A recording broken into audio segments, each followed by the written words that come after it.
The atmosphere between former players and the Steelers' front office is heating up, and a fan-favorite figure just decided to speak out like never before. On the other side, veterans are stepping away, younger players are fighting for space, and decisions behind the scenes are stirring up major buzz. And as if all that wasn't enough, the team went all in on some unexpected names, setting off a chain reaction that could completely shift the direction of next season. Want to know what's really behind these choices? Who said what and why this could shake the very core of the Steelers? Then hit that like button because you won't want to miss a single detail. Naji Harris has finally opened up about his turbulent time with the Steelers, and honestly, it's easy to understand his side. Pittsburgh chose to move on from him after the 2024 season, ending a 4-year run that, while it didn't explode like some hoped, was full of grit, heart, and resilience.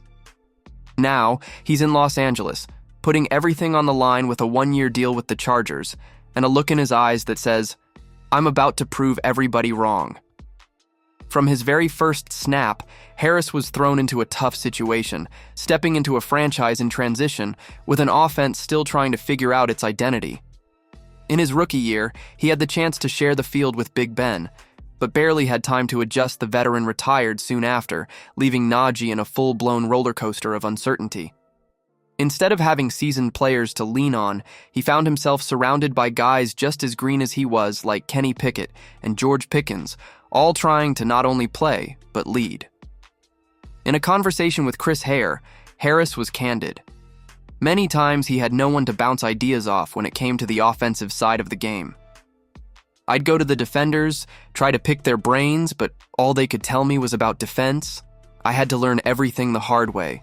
It was an interesting few years, let's put it that way," he said, with a hint of bittersweetness. He also made it clear that the lack of structure weighed heavily on him. The offensive line constantly changing, a new playbook every season, and him trying to find rhythm in a system that often did more harm than good. There were flashes of brilliance, sure, but it was hard to stay consistent when everything around him felt improvised. And still, he never stopped fighting. Now in LA, Harris is locked in. He's stepping into a more defined offense, with a stronger foundation, and he sees this as the perfect shot to show he's still got plenty of gas in the tank. His motivation? Prove the Steelers made a huge mistake letting him go. And if there's one thing fans have learned over the past 4 years, it's that when Najee has something to prove, he won't stop until he gets it done. So, Steelers fans, what do you think? Was Harris right to speak out, or did he go too far with the criticism? Drop your thoughts in the comments.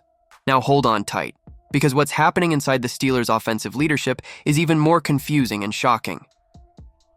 What's unfolding in Pittsburgh is practically a step-by-step guide on how not to handle the most important position in football. The Steelers' lack of direction at quarterback has become a saga of poor decisions, zero foresight, and above all, no real plan. Ever since Big Ben retired, the team has been stuck in an endless loop of failed bets, makeshift experiments, and attempts to put out fires with gasoline. Let's face the facts. The Steelers had no plan for life after Roethlisberger. While other franchises like the Green Bay Packers showed how to transition smoothly, going from Favre to Rodgers and now to Jordan Love, Pittsburgh basically stared into the void and hoped someone would magically become the next savior. Since 2022, it's been a quarterback carousel. Kenny Pickett arrived with the Air label, but was thrown straight into the fire with an outdated offensive system led by Matt Canada. The result? Lackluster numbers, injuries, and a worsening environment.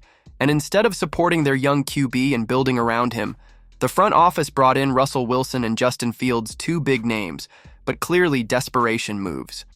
Pickett, understandably frustrated, asked to leave and is now with the Eagles.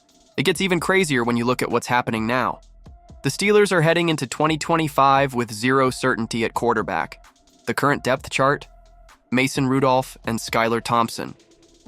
No disrespect to those guys, but if that's not a sign of no direction, I don't know what is. And to make it worse, wild rumors are starting to swirl that Aaron Rodgers might be in play because, of course, why not throw more chaos into the mix?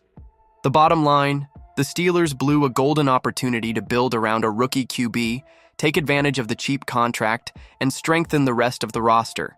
Instead, they turned the most crucial position on the team into a game of bingo. In short, Pittsburgh is writing, chapter by chapter, the handbook on how to completely botch a quarterback succession. And so far, this story is nowhere near a happy ending. If there's one word to describe the Steelers right now, it's disorganized.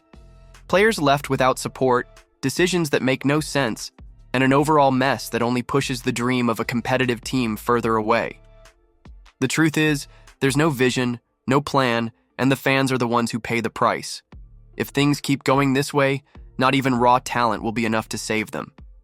So subscribe to the channel to stay updated on everything happening with your team and not miss a single twist in this roller coaster.